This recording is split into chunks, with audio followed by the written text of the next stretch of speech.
Bismillah biwalibni warwil kudus al ilahul wahid, demi nama Bapa, Putra dan Rohul Kudus ketiganya yang esa. Shalom sahabat yang dikasih oleh Tuhan, berjumpa kembali dengan saya di channel ini. Terima kasih buat teman-teman yang selalu setia mendukung perkembangan channel ini dengan cara subscribe, like, komen, dan share. Tuhan memberkati kita. Sobat yang dikasih oleh Tuhan, kali ini kita akan menyaksikan satu tayangan yang menarik. Berulang-ulang kali Ustadz ini justru dipermalukan, bukan karena kehebatannya sebenarnya dia boleh tampil di YouTube, tapi karena tidak tahu malunya. Kenapa? Saya rasa dia harus berhenti untuk membahas tentang kekristenan, bahkan menjadi seorang debater. Biarlah dia menjadi ustadz yang baik, yang mengajarkan Quran dan hadis kepada seluruh umat Islam.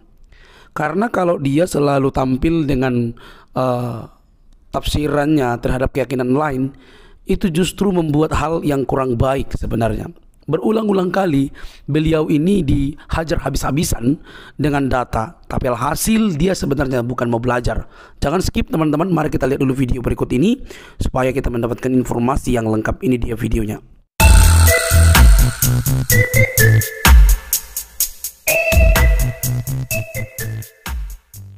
Lembaga teologimu harus dibatalkan izinnya karena salah mengajarkan kamu.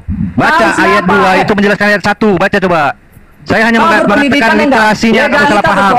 Legalitas seseorang dipandang dari pendidikannya. Kamu pernah nggak belajar dari teologi ya? Allahu Akbar, Masya Allah. Pada mulanya firman bersama-sama Tuhan. Dari dia segala sesuatu dijadikan. Pertanyaannya, pada saat dari dia segala sesuatu dijadikan. Enggak begini Bang Juma, minta maaf saya potong dulu. Ini Bang Bejo ini, kalau kamu memang benar-benar orang yang bisa diajak diskusi, kamu nggak boleh merendahkan orang, kemampuan orang. Sementara kamu bukan Kristen. Saya bukan hanya Kristen, tetapi saya punya sertifikat pendidikan terkait dengan apa yang kita bahas saat ini. Kau punya nggak? Kau punya nggak? Terus kau pernah nggak memang untuk menjawab, membawakan Alkitab ini untuk melakukan pengajaran kepada orang? Saya pernah, 2 tahun saya sudah melakukan. Terus atas dasar apa kau merasa lebih paham coba? Jadi jangan begitu. Kau nggak boleh mengukur-ngukur orang sementara kau nggak punya legalitas apapun. Ayo tunjukkan legalitasmu sehingga kau bisa mengatakan kau boleh untuk mengkoreksi Alkitab. Coba. Oke, sudah. Sudah ya. Sudah nggak apa-apa Bang Bejo. Nggak apa-apa Bang Bejo. Assalamualaikum warahmatullahi wabarakatuh. Bunda Bang Juma. Waalaikumsalam warahmatullahi wabarakatuh. Biar selesai dulu Bang. Silakan Bang Bejo, silakan. Oh ya, lanjut Bang Bejo. Iya, oke. Maaf Bang Juma ya. Saya jelaskan gini ya. Coba Anda baca Yohanes 1 ayat 1 itu. Pada mulanya adalah firman. Firman bersama-sama dengan Allah. Firman itu adalah Allah. Kamu paham maksud ayat 1 ini? Ini menceritakan tentang pada mulanya adalah firman. Ini tentang firman. Di bukumu, di aslinya bahasanya Yunani itu logos. Kehendak, bukan firman tulisannya di situ, ya. Idea, kehendak. Idea kehendak ini bersama-sama dengan Allah. Jadi dikatakannya pada mulanya ini adalah firman, tentang firman bersama-sama dengan Allah. Dan firman itu adalah Allah. Ketika dia bersama-sama dengan Allah, kehendaknya itu adalah Allah. Kehendaknya Allah. Dan pada ayat keduanya, ya, dikatakan kembali, ditegaskannya kembali, ya. Mana dia?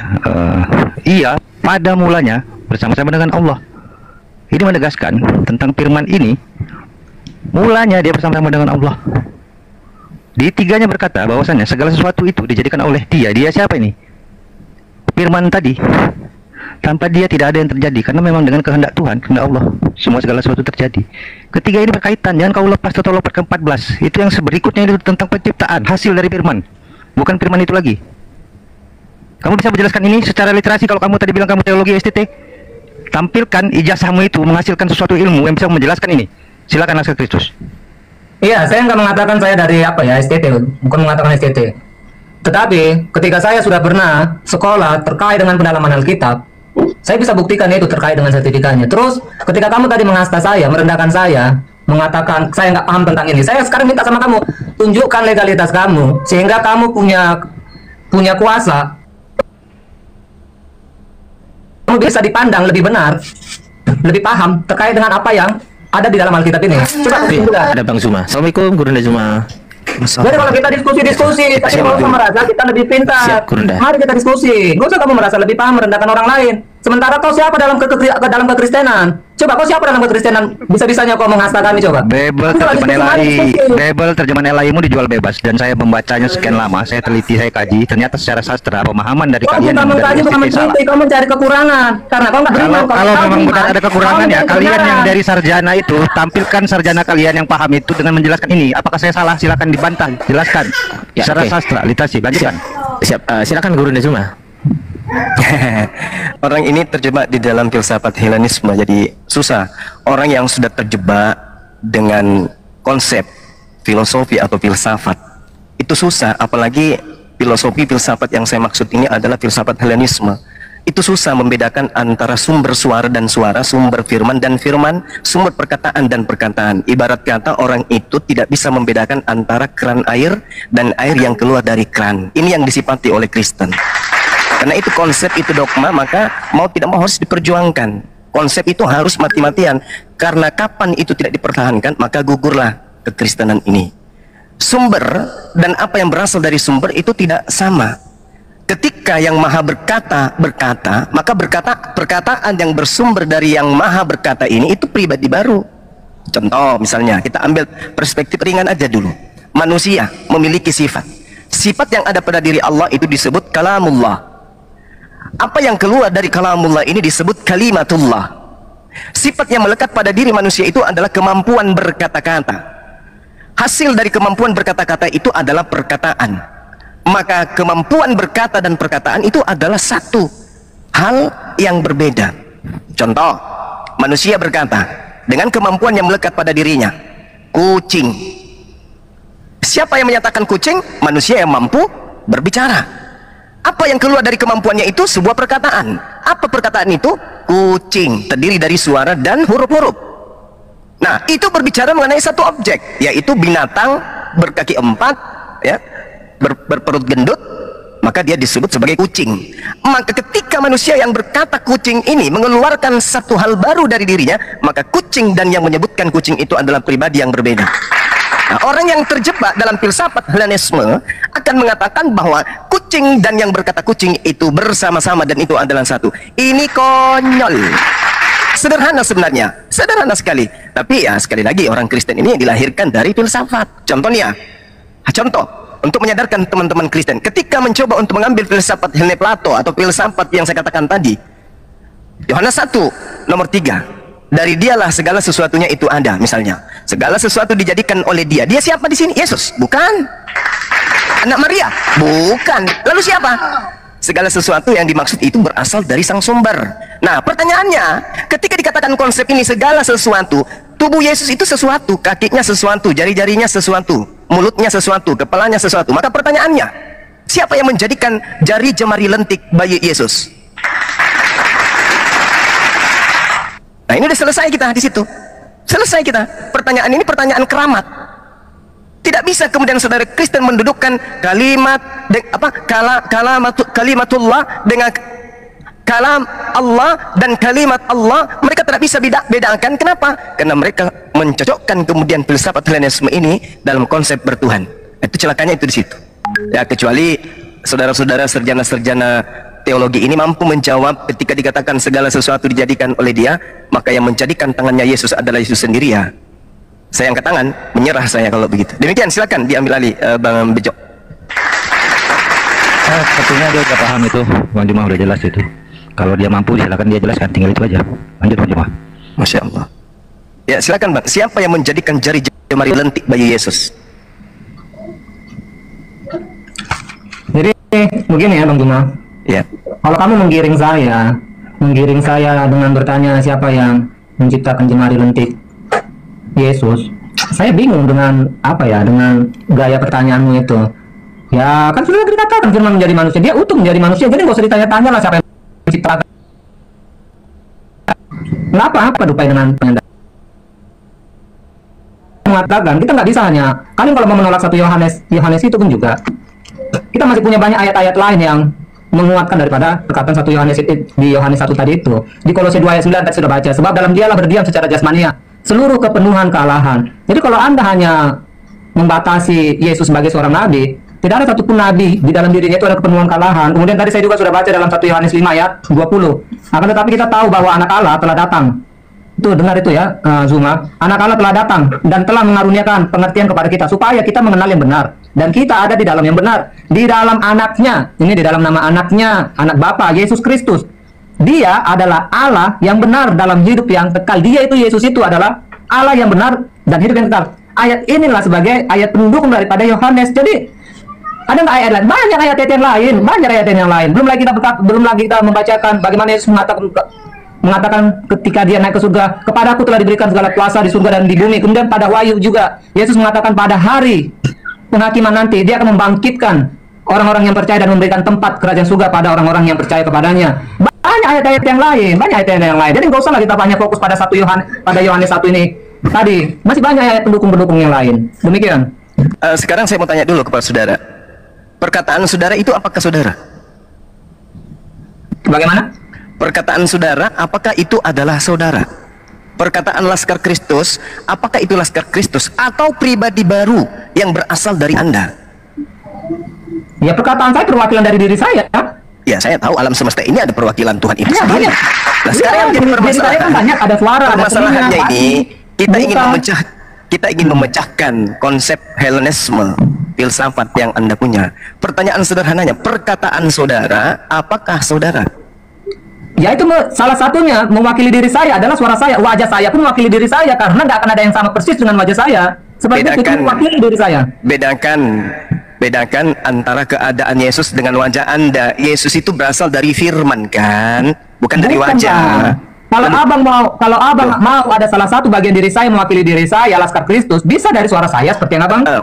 Bisa dari wajah saya pun juga bisa mewakili diri saya. Itulah Laskar Yesus Kristus. itu siapa? Dari wajah Tuhan atau dari firman Tuhan? Yesus ini? Dari firman Allah, berarti dari perkataan, jangan bawa wajah. Bang, makanya saya bilang, Bang, dalam iman Kristen, firman itu bukan hanya berupa perkataan. Jadi perkataan kehendak, kecerdasan Allah, kekuasaan Allah, itulah firman untuk menjadikan segala sesuatu yang diinginkannya. Oke, lalu Tuhan berdasarkan kitabnya orang Yahudi, ketika ingin mengadakan sesuatu di luar dirinya, dia dengan cara apa? Maksudnya kitabnya orang Yahudi, perjanjian lama. Ketika Tuhan mereka ingin mengadakan sesuatu di luar dirinya, Tuhan melakukan apa? Dia berfirman. Berfirman. Berarti polanya adalah perkataan, bukan? Bang, abang membatasi berfirman itu adalah berkata, tetapi berfirman dalam kekristenan bukan hanya dibatasi dalam berkata. Lalu dengan cara apa? Oke, saya mau bertanya begini, Bang, sama Bang. Lo mau bertanya. Kalau abang hanya membatasi bahwa Allah itu berkata dengan berfirman, saya mau tanya. Tunjukkan pada saya datanya bahwa Allah punya mulut dalam keyakinan abang. Allah punya mulut nggak? Innama amruhu idza arada syai'an ayyaqula lahu kun fayakun.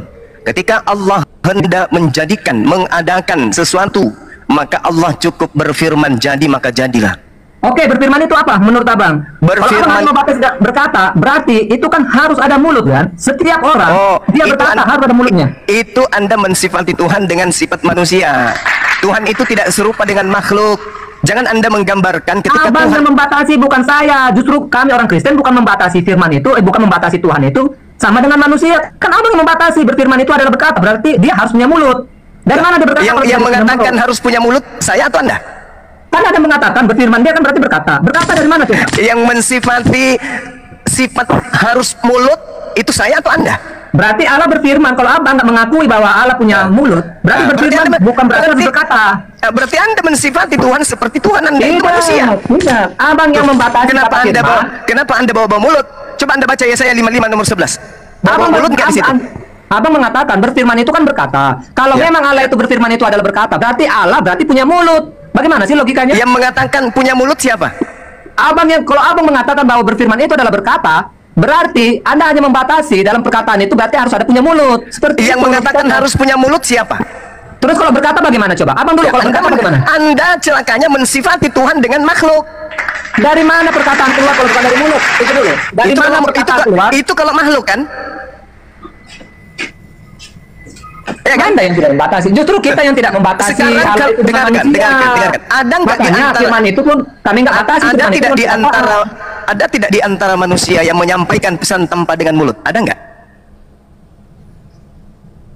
Ada nggak? Ada nggak? Nggak selamanya pesan itu disampaikan dengan mulut kan?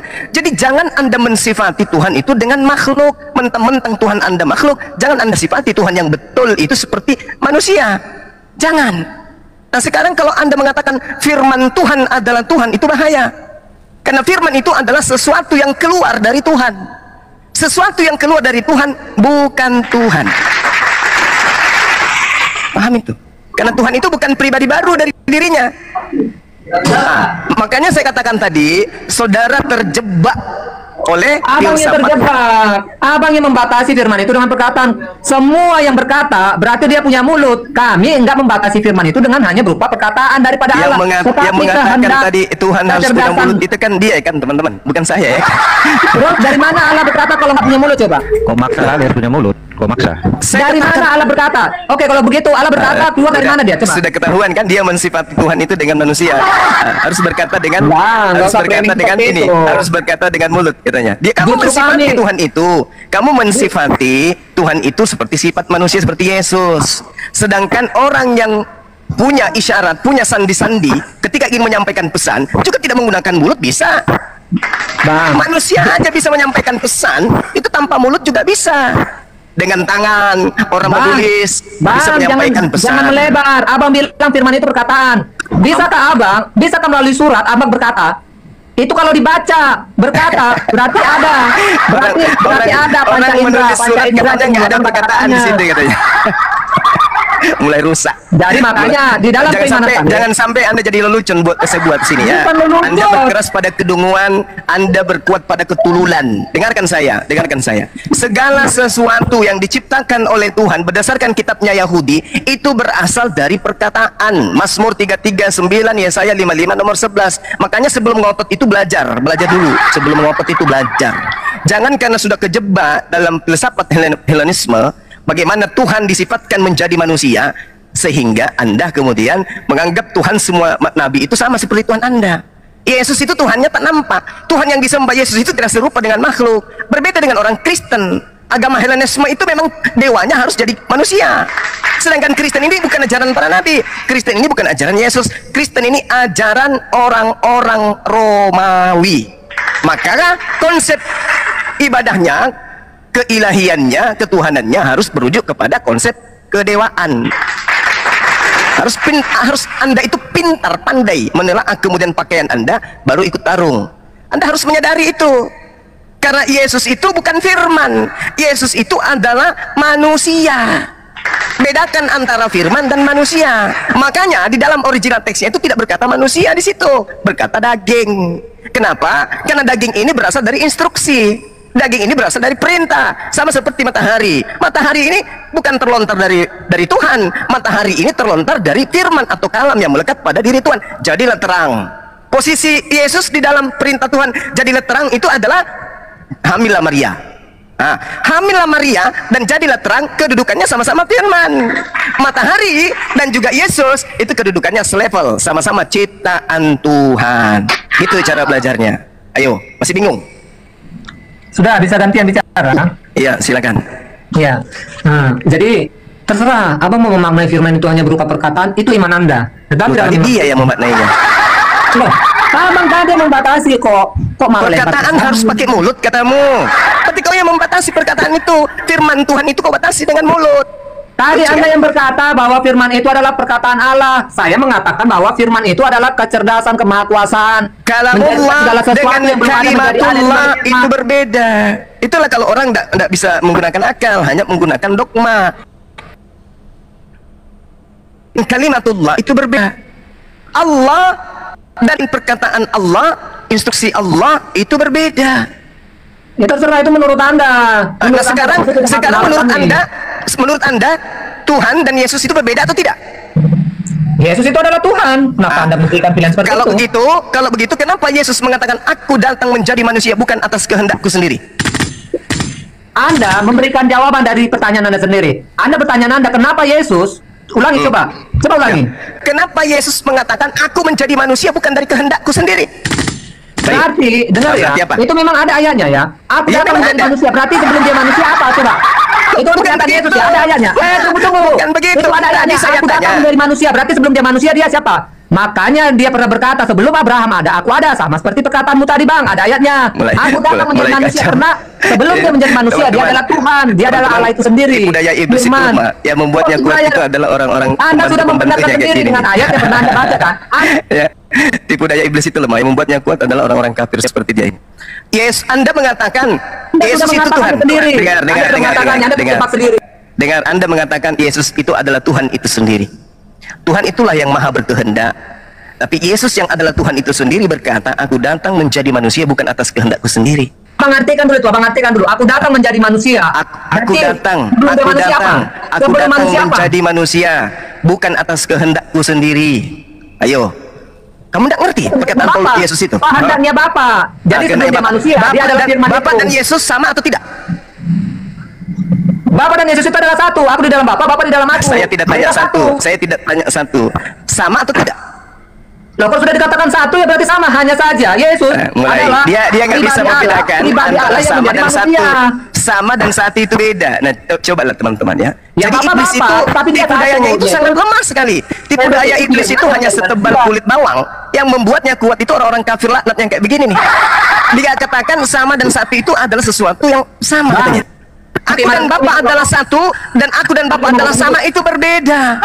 Coba lihat, tipu daya iblis itu sangat lemah, tipis sekali. Yang membuatnya kuat itu adalah orang-orang kafir laknat kayak begini. Yesus berkata, Yohanes 8, sabar. Yohanes 8:42, aku datang bukan atas kehendakku sendiri. Berarti Yesus ini adalah ciptaan. Kalau Yesus itu adalah pencipta, aku datang atas kehendakku sendiri. Makanya tadi saya katakan, kalau Anda mengambil Yohanes 1 nomor 3, segala sesuatu dijadikan oleh Dia. Yang menjadikan jari jemari bayi imut ini siapa? Apa jawaban Anda? Anda sudah menjawab. Anda sudah membacakan ayat, aku datang menjadi manusia. Dan itu juga perkataan Yesus kepada orang Farisi. Aku datang menjadi manusia ada sebelum Abraham ada. Aku datang menjadi manusia. Aku datang menjadi manusia. Adalah Allah itu sendiri. Aku datang menjadi manusia atas kehendakku atau kehendak Tuhanku. Mana yang betul? Ya, kehendak Bapa. Kehendak Tuhanku atau kehendakku? Kehendak Bapa. Kehendak Tuhanku atau kehendakku?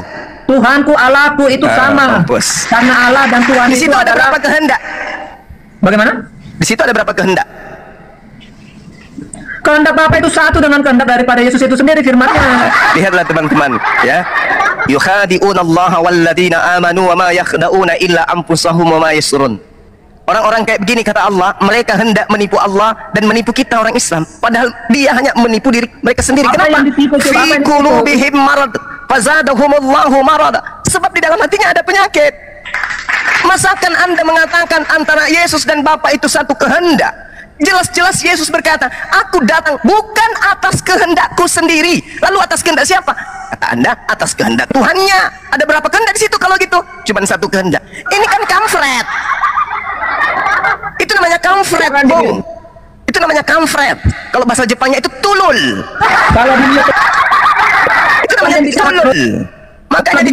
Makanya dikatakan kemudian di Al-Quran itu bahwasanya ulaika hum syarrul bariyah, orang-orang kafir Kristen laknatullah ini lebih hina dari hewan. Dia adalah seburuk-buruknya makhluk. Kenapa? Dikasih akal, tapi selalu akalnya itu dimatikan demi untuk mengikuti syahwat iblis. Tipu daya setan itu lemah, tak ada apa-apanya tipu daya setan itu, tak ada. Yang saudara kafir laknat yang kayak begini, keras suaranya, tapi isinya kosong, lebih bermakna suara kentutnya orang yang habis makan telur. Dia berfaedah, suaranya itu punya lirik, tapi yang ini tapi membuat orang yang mendengar itu mumet. Kenapa? Karena dia berbicara, otak dan mulutnya itu cuma berapa sentinya, tapi otak dengan mulut tak connect, lebih connect mulutnya ke isi perutnya. Itu bahayanya orang-orang yang menggunakan kemudian bisikan-bisikan syahwat dalam berbicara. Yesus sendiri mengatakan, aku datang ke atas muka bumi ini menjadi manusia bukan atas kehendakku sendiri. Lalu atas kehendak siapa? Atas kehendak Dia yang telah mengutus aku. Ada berapa kehendak? Satu. Tompel. Ya udahlah, orang kayak gini-gini nih ngotot tapi tak berilmu ini mau diapain? Dibuat jadi aksesoris HP juga nggak bagus, dibuat jadi gantungan kunci juga tak bagus. Mau dibuat apa kayak orang-orang kayak gini? Dibikin lelucon juga, kasihan. Bisa Ganjal gantian pintu, enggak? Bang, ganjal pintu. Ini diskusi atau Ganjal pintu gereja aja kalau gitu. sudah bisa gantian enggak? Itu. Ya, silakan Anda membuli diri Anda sendiri. Anda cuma membuli diri Anda, Anda hanya menipu diri Anda. Silakan. Silakan Anda menipu diri Anda mulai dari sekarang. Tetet. Dari tadi sudah dibuka data kan, kau saja yang ngerocos nggak jelas. Oke, sekarang kita kembali konteks pertanyaan tadi belum dijawab. Jangan kemana-mana. Di antara Yesus dan yang mengutus Yesus itu ada berapa kehendak? Anda mau waras atau akan selamanya hidup? Kutanya dulu saudaraku. Kutanya dulu saudaraku. Laskar kesiangan yang keburu Tuhannya mati baru muncul. Kutanya dulu samamu. Kamu mau tetap kayak gini atau kamu mau sembuh? Jangan di mute ya, jangan di mute. Kalau saya tanya saudaraku, laskar kesiangan yang keburu Tuhannya dibunuh baru muncul. Kutanya samamu. Kamu mau tetap dalam keadaan seperti ini atau kamu mau sembuh? Justru dalam keadaan seperti ini aku sembuh kalau mengikutimu. Kalau kamu mau sembuh, kalau kamu mau sembuh, mengikutimu, aku jadi terkutuk. Kenapa? Loh, siapa bilang? Justru kalau kau jadi sekarang ini kau terkutuk. Hidupku diberkati karena aku Kristen. Bagaimana caranya? Siapa yang memberkati engkau? Siapa yang memberkati engkau? Siapa yang memberkati engkau? Siapa yang memberkati engkau? Kenapa? Siapa yang memberkati engkau? Siapa? Yesus yang memberkati aku. Mari kita baca. Kalau kau diberkati, di dalam kitabmu sendiri Paulus sudah meyakinkan. Aku meyakinkan kamu bahwa tidak ada seorang pun yang berkata-kata oleh Roh Elohim dapat berkata terkutuklah Yesus. Lalu roh apa yang ada di dalam dirimu? Kalau bukan roh Elohim yang mengantarkan kamu mengatakan Yesus mati digantung di tiang salib? Ayo, jawab saya. Kau juga menafsirkannya kau aneh-aneh kau tuh cuma. Ini coba dalilnya kita mau. Dalilnya kita mau. Aku meyakinkan kamu tidak ada seorang pun yang berkata-kata. Tidak ada seorang pun yang bisa berkata terkutuklah Yesus karena bimbingan Roh Theos.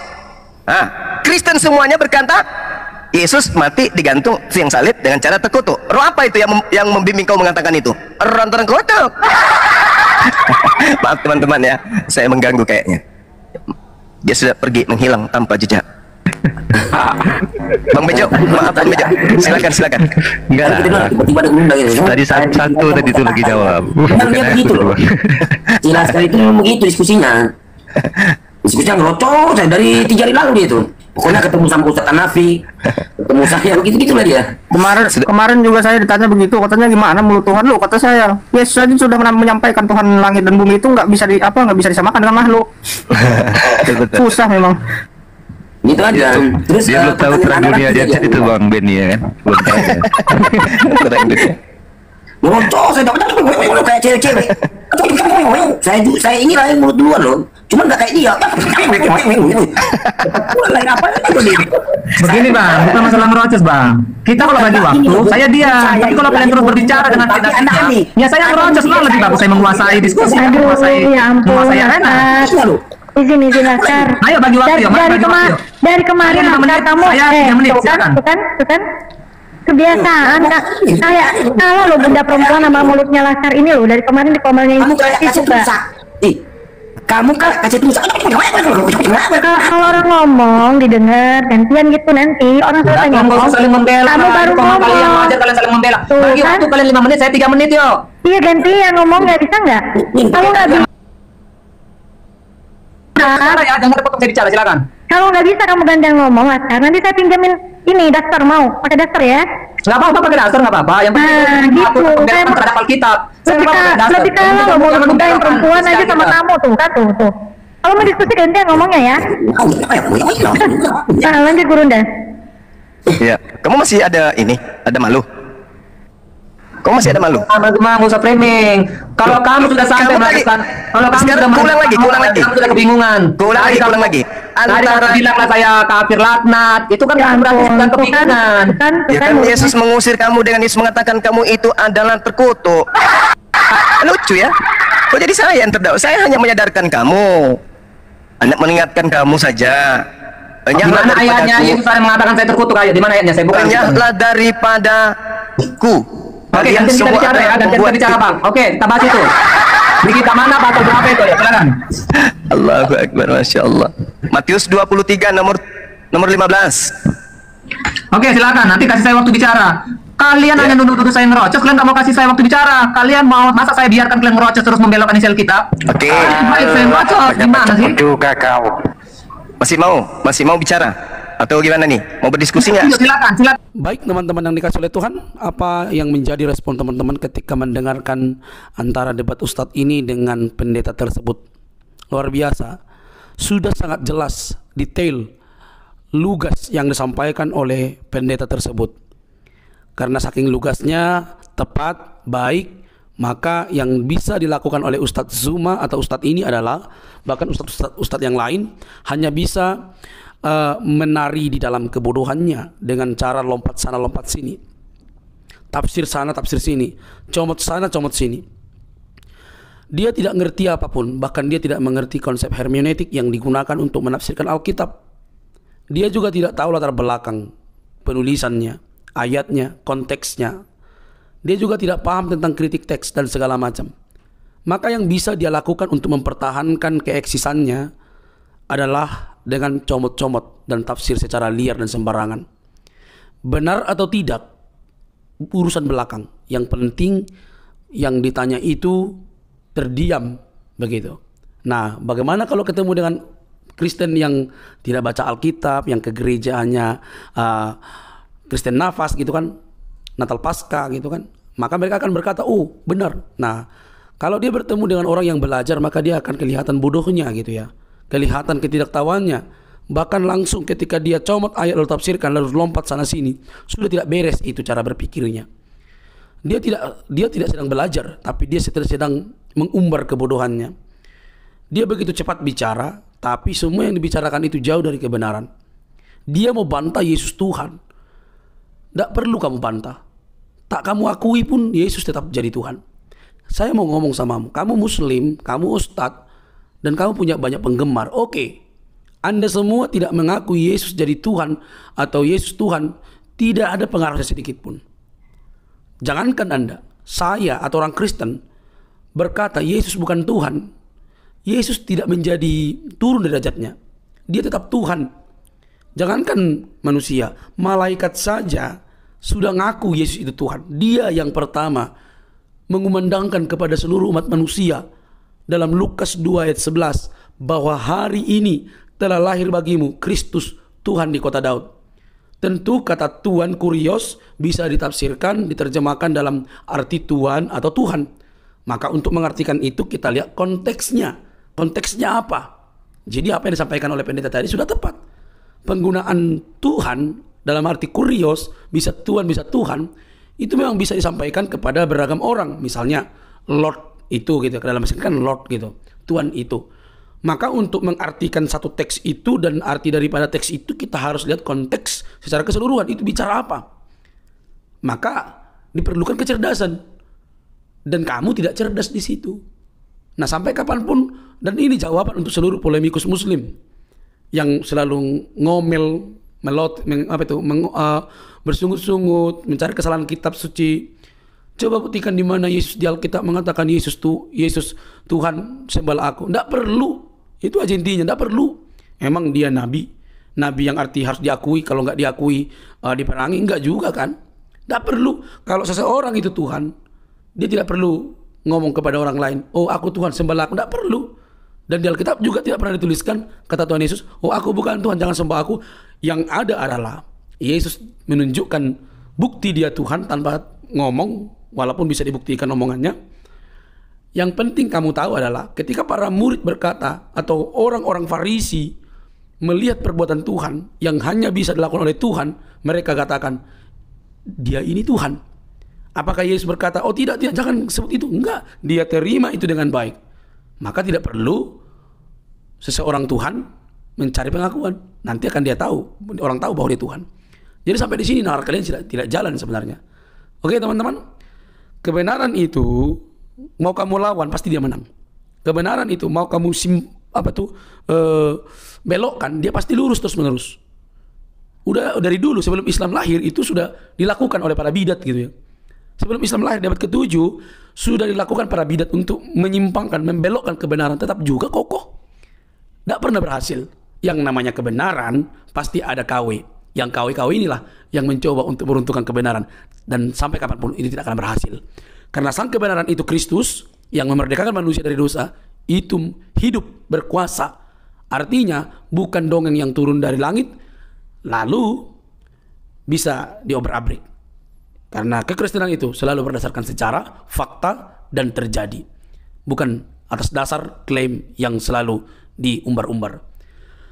Satu hal yang perlu sampaikan, kiranya kalian boleh sadar dan melihat bahwa terang yang sejati di dalam Kristus Yesus itu sudah datang dan sudah menyelamatkan kita dari dosa. Percayalah kepada Dia. Dia Tuhan yang sejati. Sampai di sini teman-teman, jangan lupa untuk mendukung dengan cara subscribe, like, comment, dan share. Sampai ketemu di video selanjutnya. Bye bye.